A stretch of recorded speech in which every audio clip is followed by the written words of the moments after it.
Kennedy and Rosalie and anyone else who's watching the very first episode of Story Time with Auntie Whitney, Christmas edition 2020. So since we can't be together and it breaks my heart, I wanted to send this greeting along with this book for you, Kennedy and Rosalie, and all other lovers of ballet and story and music.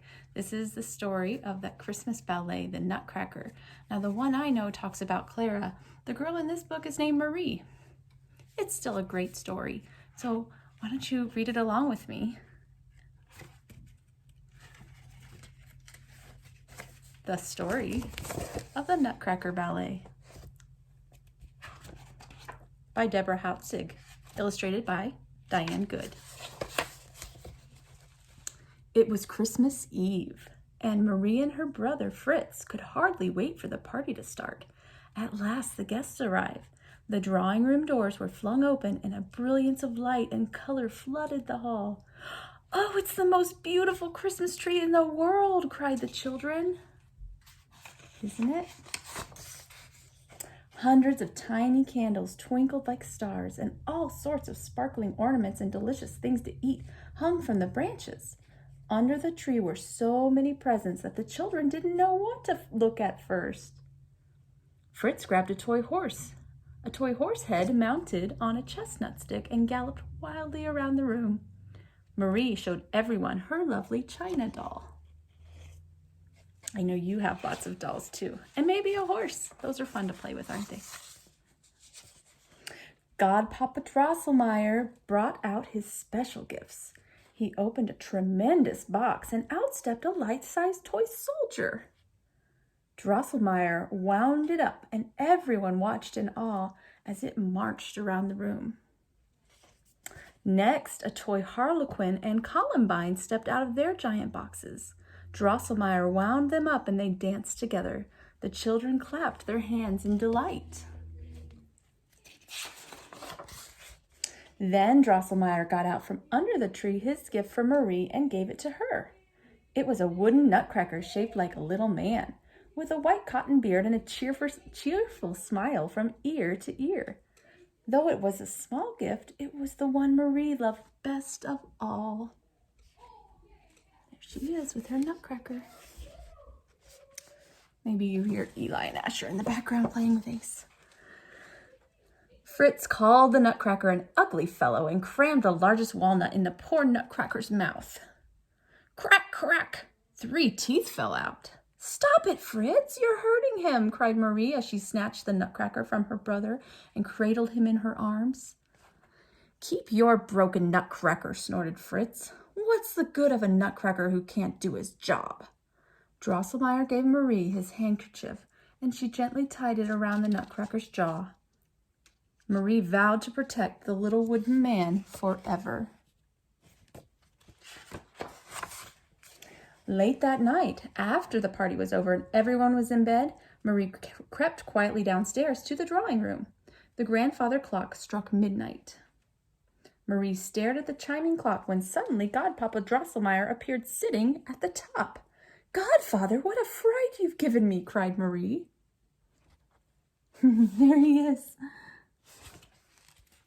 This is just a story, an imaginary story, right? But it's an old story, and it's been fun to listen to. But before she could say another word, the most amazing thing happened. The tree began to grow bigger and bigger, and the windows and toys and everything in the room grew with it. Now Marie seemed no bigger than a toy the size of the Nutcracker. Look at that tree, it's getting big. Just then, Marie was surrounded by an army of mice. Led by their king, they drew their swords and marched right up to the toy cupboard to challenge their enemy. Drums beat, trumpets blared. It was the toys' call to arms. Soldiers, puppets, dolls, and even candy people rushed out. Then, out of the cupboard leaped the Nutcracker, flourishing his sword and leading the toys to battle.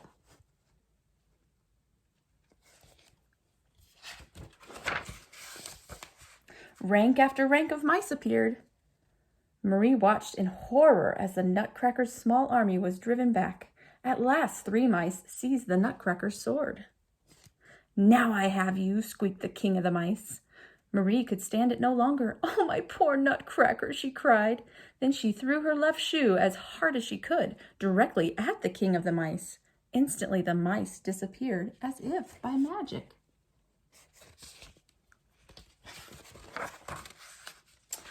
Marie turned to look at the Nutcracker she loved so dearly, and before her eyes the homely Nutcracker was transformed into a handsome prince. "My dearest lady," he said, kneeling before Marie, "you have saved my life. Now let me take you to my kingdom, the land of sweets." I want to go to his kingdom. Taking her by the hand, he led Marie out of the window and into Christmas Wood. The snowflakes tasted like sugar. Exquisite little snow fairies danced all around them, beckoning them on. Marie and the little prince were greeted at his palace by a beautiful lady dressed in gossamer pink and white, who shimmered like a dewdrop. "She is the Sugar Plum Fairy," said the little prince. He told the Sugar Plum Fairy of his battle with the King of Mice and how Marie had saved his life. The Sugar Plum Fairy gently kissed Marie. Then she clapped her hands, and little angels with golden wings and halos took their places for the fairies' dance honoring the homecoming of the little prince.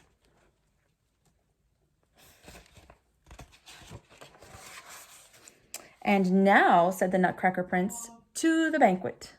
He led Marie through the dazzling marzipan palace and into a crystal hall, and together they sat upon a golden throne.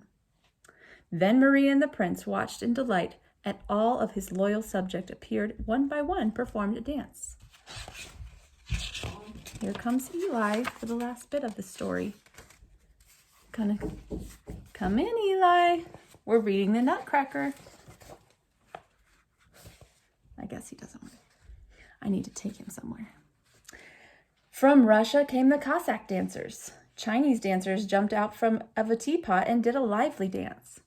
From France came Mother Ginger and her little puppets called Polichinelles. They scampered out from beneath her huge skirt and did a playful dance. Then all the flowers of the kingdom assembled for the Waltz of the Flowers, which was led by the Sugar Plum Fairy. Marie watched the splendor of the dancers as though it were all part of a wonderful dream.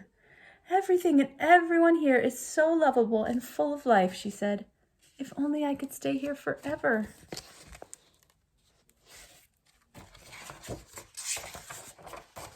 At last, Marie and her Nutcracker Prince stepped into the royal sleigh drawn by reindeer, and all the loyal subjects stood by to bid them farewell.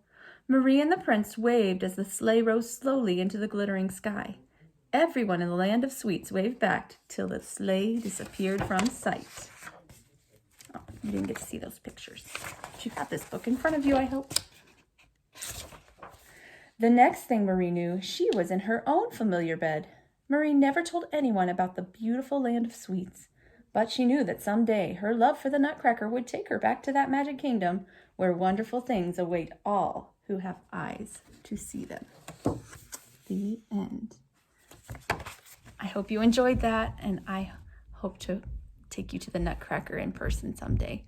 All right, I gotta go take Eli now. Bye-bye.